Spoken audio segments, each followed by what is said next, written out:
Today's viewer's email has come in from Brian, the subject of which was, "She stole my heart and my money."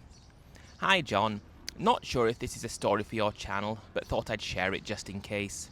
I'm a 63-year-old chap from Sheffield. Let's call me Brian. Sadly, my wife passed away a few years ago after suffering with cancer for several years. We had been together since our early 20s, and I was, still am, pretty devastated by her death. She had been a teacher and I was a postman, but I took early retirement to look after her when she became ill, as we had previously decided that neither of us wanted her to go into a home of any sort. We lived in a pleasant enough semi-detached house on a small estate. Both had a car, decent holidays twice a year, good friends, and a good social life. My mum is still alive and quite fit and healthy, 85-year-old now, and we see her a lot. Mr. and Mrs. Joe average. However, this didn't stop me doing something particularly stupid, which, to be honest, I still can't believe I did. Our son, Peter, had travelled around Thailand with some of his friends in a gap year, and he had absolutely loved it. The people, most definitely the girls, the food, the culture, the scenery, all of it, just what everyone says. He just couldn't get enough of the place. After he had come back home, he went to university, and then, much to mine and his mum's surprise, he upped and off and went back to Thailand on a visa, which he kept extending. He did a TEFL course and then started to teach in a junior school in Phuket, taking after his mum in the teaching department. We heard from him on a fairly regular basis, and we could tell that he was really very happy in his new life. He met a Thai girl, well, naturally, and they settled down together in an apartment near the beach, living the good life. The pictures he sent home were fantastic. It looked absolutely idyllic, and I envied him for the courage and spirit of adventure he had shown in choosing this so very different life from the one he had in Sheffield. A couple of weeks before Sally died, Peter came back home from Thailand to visit, and so was actually in England when she passed away, which was very much a blessing for us, and I was so glad to have him with me for the funeral and in the short time afterwards. During his visit, he kept saying to me that I should get myself out to Thailand for an extended holiday, to stay with him, or close by, and he would show me the sights and take my mind off what had happened. He was very worried that I could be lonely and get depressed because of being on my own. Of course, at the time he first mentioned it, it was far too soon for me to think about anything like a trip abroad. I wanted to get myself together and grieve in my own time and way. Time went by, as it always does. I luckily, as I said, had some good friends, and so, if ever I needed not to be alone, there was always someone to call. But it was extremely difficult to get used to being on my own after so many years with Sally by my side. Peter was a bit like a dripping tap, to be honest, constantly asking me to get myself booked on a trip to the other side of the world to see him. I know he thought he was doing the right thing, and I suppose he was. It was me who effed up big time. John, you will gather that obviously, otherwise I wouldn't be writing to you, I did eventually make the trip to Phuket. I was only going for a fortnight, but I was so excited when I got on the plane in Manchester, like a kid on his first trip away without their parents. It felt so daring and exciting, a proper adventure.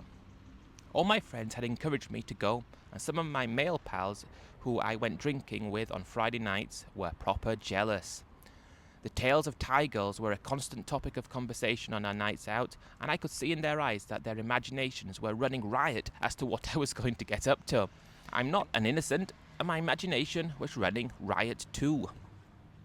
I hadn't seen Peter for over a year, and when he met me at the airport it was so good to see him, and I could tell he was very pleased that I had actually plucked up the courage to go out there. He said I was looking thin and pale. No more good home cooking, I suppose. I never was very domesticated, so cooking a decent meal for myself had not yet been a top priority.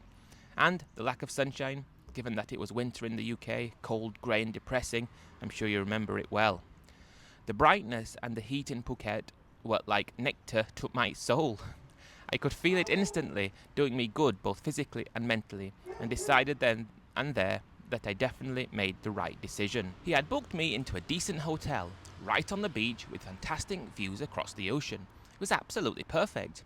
We had a few beers, but that first night I was so jet-lagged, completely new experience for me, that I just crashed out in my room. He arranged to pick me up the following day. a Saturday, and both he and his beautiful girlfriend too showed me around, and we had a couple of hours on the beach. I felt better immediately. I don't think I had realized that this was just what I needed. I could tell how happy he was, and that, in fact, they were both very happy. It was lovely to see. All you want is for your children to be okay and happy. I didn't see them every day, as of course they were working, and I soon found my way around and surprised myself that I was quite confident enough to go out and about by myself. I found a nice little bar not too far from the hotel and spent lots of very pleasant hours drinking a few beers and watching the world go by. I was approached by several lovely young ladies, but apart from a quick chat in mostly broken English, I did keep myself to myself. That is until, and I'm sure you know where I'm going to tell you next, I met Nang. She was absolutely stunning. 38 years old, long dark hair, naturally, beautiful dreamy eyes, a figure most women would die for. Spoke great English, evidently had a good job in a pharmacy, and, to top it all, she really liked me. What could be better? To say I was flattered is a gross understatement. We just hit it off right then and there. We talked for hours that first day, well, into the sultry dark night. She told me all about her life. She had been married but was divorced and had no children. She had been brought up in Bangkok but moved to Phuket a few years previously after divorce. I told her my story for what it was, all about Sally and her dying, me visiting Thailand to visit my son, and what an adventure it was for me. She was very attentive and suitably sympathetic. Everything you could want. We did not spend the night together the first night. It had been far, far too long since I had been with anyone other than Sally. I just couldn't imagine it. Or rather I could imagine it, but it just didn't feel right. Morals and all that, but they didn't last long. I met Nang again the following afternoon, after she had finished a shift at work. She looked even more stunningly beautiful than I remembered. We wandered along the glorious white sandy beach, chatting, and at some point I realized that we were holding hands. I couldn't stop smiling. This was the happiest I had been in what felt like forever, and who could blame me? Here I was, a 60-odd-year-old man with a gorgeous young woman holding my hand and strolling on the sun-dappled beach in Phuket. Heaven on earth, if I had to describe it. We ate in a roadside cafe, no idea what, but it was delicious, and then went back to my room. I won't enlighten you about our first night together. Enough said. Peter picked me up from the hotel a couple of days later after Nang had gone to work, and knew straight away that something was going on. He quizzed me, and eventually I told him about Nang. I think he was rather shocked that his old dad had fallen for a Thai girl, as it did seem rather cliché. He warned me to be careful and told me horror stories about what had happened to so many people that he knew or heard about. But of course I thought I was different in this relationship with Nang. But, well, I don't know.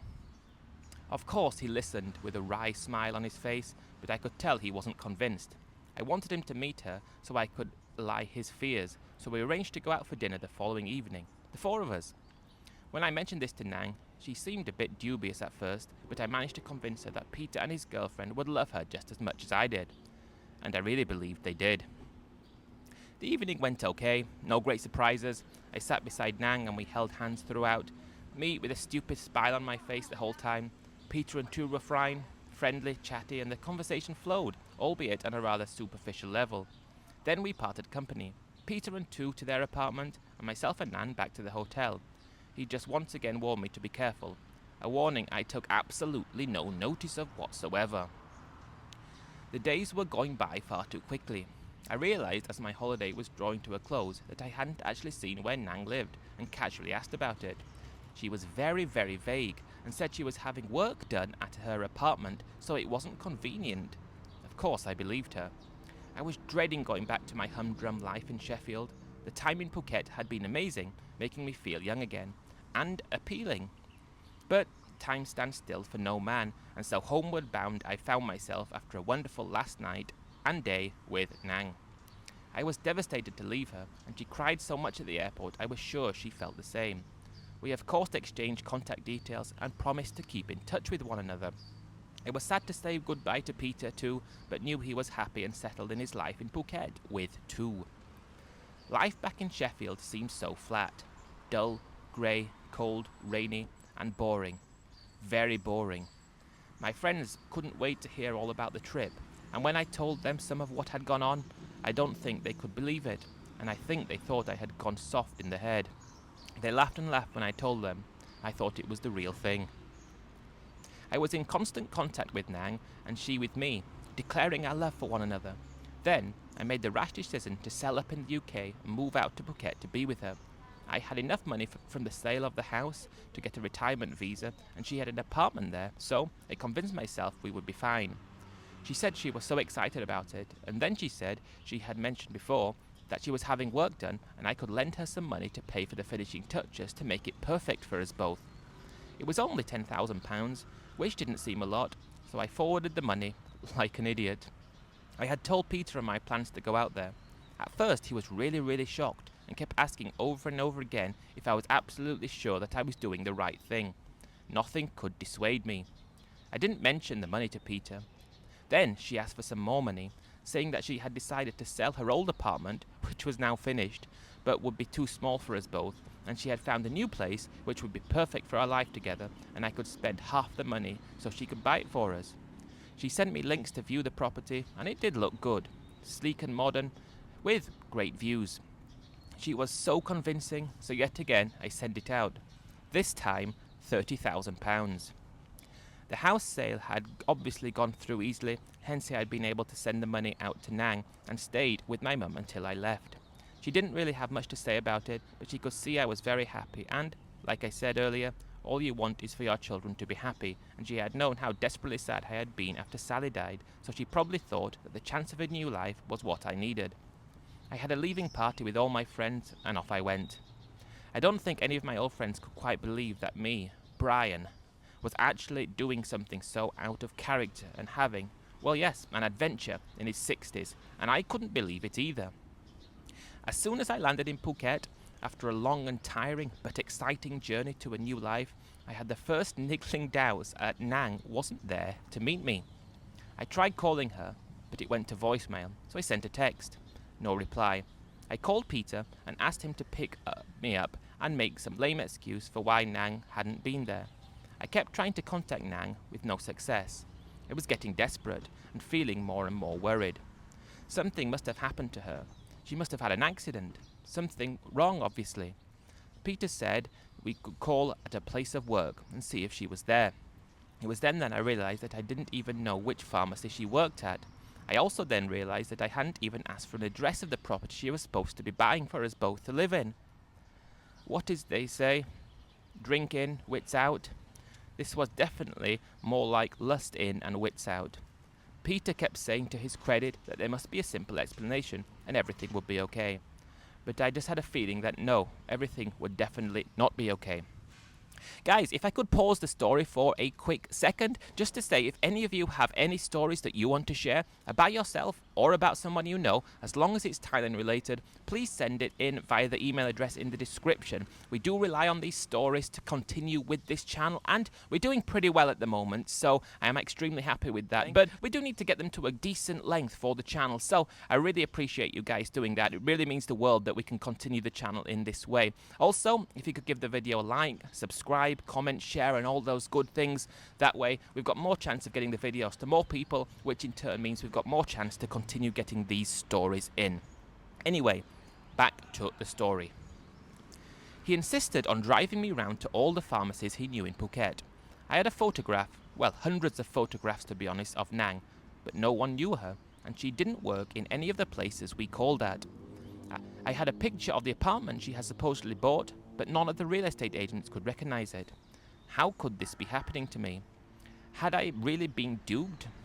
I just couldn't believe it, and still can't. I tried and tried over the next days to contact Nang, but eventually the phone just stopped ringing out. She had obviously got rid of the phone. I had so believed her, she was so very convincing, but here was absolutely no trace of her. Peter and myself called at all the bars where I had been with Nang and asked the staff if they had seen her since, but no one had, and couldn't give us any idea as to where she was. I was absolutely distraught. I don't think my poor son Peter knew what to do either. Two asked around, and no one had any clue as to who or where she was. My dream had become my absolute worst nightmare. I did think about going to the Thai police, but of course I gave the money away freely, and it was my fault that I didn't check all the information. I was very, very stupid and will pay for it for the rest of my life. Eventually, I just wanted to go back home to boring old Sheffield. Of course, I had sold my home and given a bit of the money away, so my choices were limited. Anyway, now I'm actually living back home with my mum as her carer, as she's no longer well enough to look after herself. My friends have been great, to be fair. After the initial shock as to what happened and a very good laugh at my expense, they have been very supportive, which I am very grateful for. Like I said at the beginning though, she really did steal my heart. Unfortunately, some of my money too. I do hope to one day go back to Thailand for a visit. I have to wait and look after my mum in the meantime. I'm very, very lucky in the sense that I still have a fair chunk of money for retirement. But I can't believe I wasted £40,000 for a Thai girl that I barely knew. Anyway, thanks John for sharing this on the channel, and I hope there will be many more stories to come. Brian.